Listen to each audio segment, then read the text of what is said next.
No, but let's talk about it because I'm working on it right now because Marvel Comics has hired me to do a 3-issue miniseries this summer called Shadowlands, Daughters of the Shadow, which is about an all-female hit squad. You know, a bunch of female assassins who ride motorcycles and use martial arts techniques to kill mobsters and I mean, you know, so kind of like Mia. We all know those kind of women. This is awesome. I mean, I'm really excited about this. And it's my first chance to work in the Marvel Universe. But the way that gets done, I use Final Draft just like I would if I were writing a full-length screenplay. In fact, I've blogged a little bit. If you go into my blog at alexvanhelsing.com, I've gone into some of the format of what a script looks like.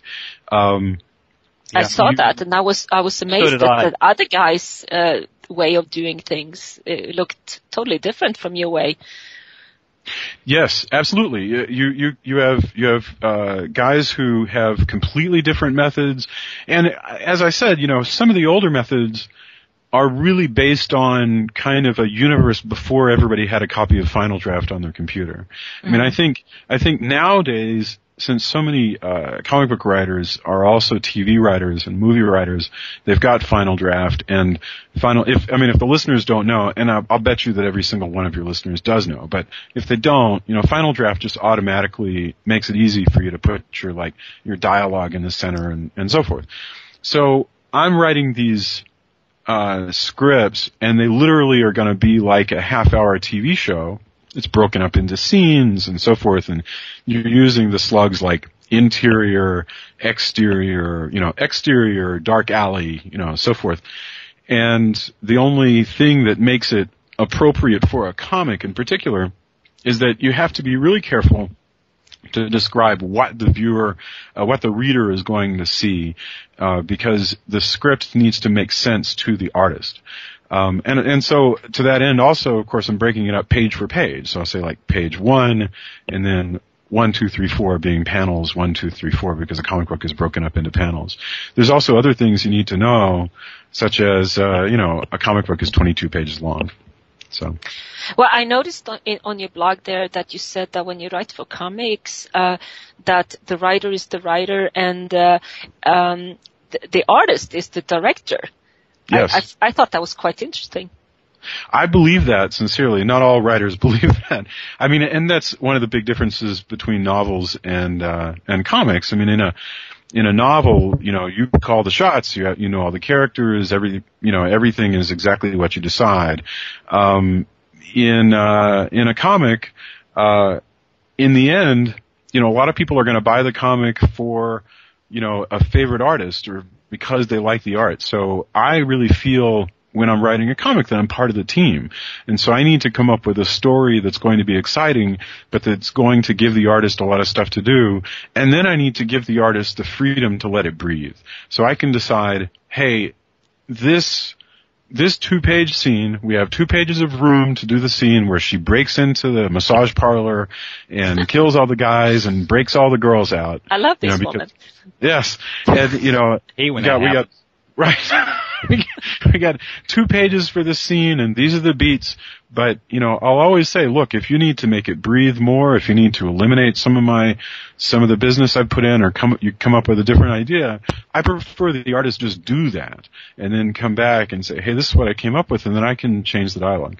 Especially, there's something else to point out that I really believe that the artist, the more freedom you give the artist, the more they'll come up with something really cool. And the more you constrain an artist, the more you get something that's kind of not as exciting.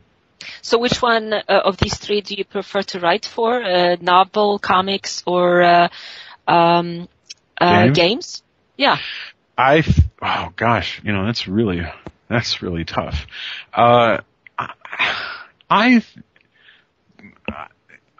I think that novels and comics would run neck and neck.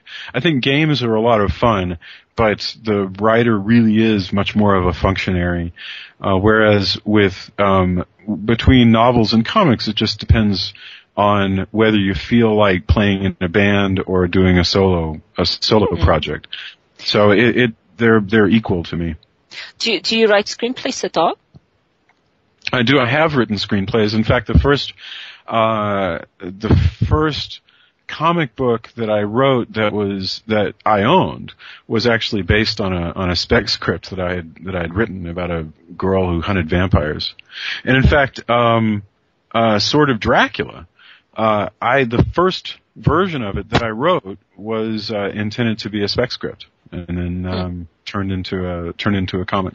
Have you ever thought of like this Van Helsing stuff? Have you ever thought of turning that into like a screenplay or anything like that? Wow, it's with Alex Van Helsing, it's such a big project. I mean, because now, it's published by this major publisher. So could I write a script? I probably could if somebody asked me to. I think if somebody wanted to make, for instance, a movie out of Alex Van Helsing. I'm sorry? I'm just saying that would be excellent. It would be excellent. I'll get back into it later on when you're finished. Sorry. Yeah. Well, the thing of it is, when you get to a project where there are like these big players involved, like Harper or whatever, it becomes a question of, is Jason the best choice to write a screenplay like that, or would you want somebody who is the best screenwriter that you can get? Like, I know that I'm good, but if I could get somebody better, wouldn't it be better to have somebody better? On the other hand, maybe I would be the one who could do it. So it's tough, but I have to really put on my kind of product manager hat and look at it and go, who's the best person for each of these roles? Okay, well, I know that Don has a bunch of things to say, so maybe we should turn it over to Don a little bit, see what kind of questions he has for you. Oh, P, man, you've been knocking it out of the park. I was gonna kick back, but actually I do. My nickname is Slugger.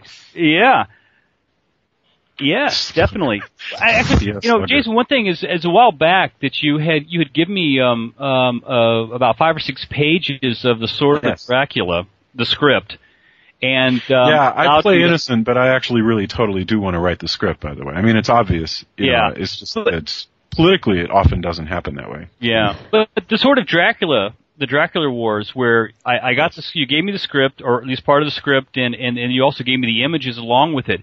Was that originally, was that script intended to be a movie, or was that a script for the comic or for the graphic novel? I'll tell you exactly what that was. So we started out with a graphic novel called Sword of Dracula, which is about a secret agent named Ronnie Van Helsing who fights vampires. And Ronnie Van Helsing is actually the sister of Alex Van Helsing, who's the guy in this young adult book series. Mm-hmm. And we did a miniseries, a comic book miniseries, where she teams up with Dracula to stop a bunch of fallen angels. And that's the one that's being reprinted by IDW this summer in trade paperback. As a follow-up, I wrote a complete script, a screenplay, before we even decided whether or not we were going to do a comic, and that was called The Dracula War. Mm-hmm. And in this one, Dracula, who is, of course, the most powerful vampire and terrorist on Earth, decides to take over the Denver airport and fill it with zombies and hold on to it because of his own crazy, mysterious plans. And we had a team together, and we started working on a comic book for that, although the comic book has not, as of yet, come together. So I'm exploring other stuff with that. It might be a comic, it might just stay as a script, it might become something else, it might be a novel.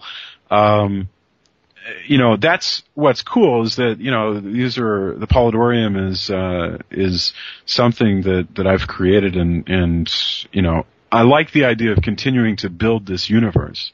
Like I said, Ronnie in that story is Alex's sister, even though it takes place years apart. And Alex actually shows up in Sword of Dracula.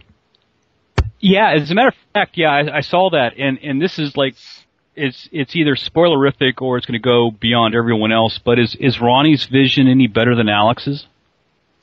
This is an inside joke, okay, for everyone else. Ronnie,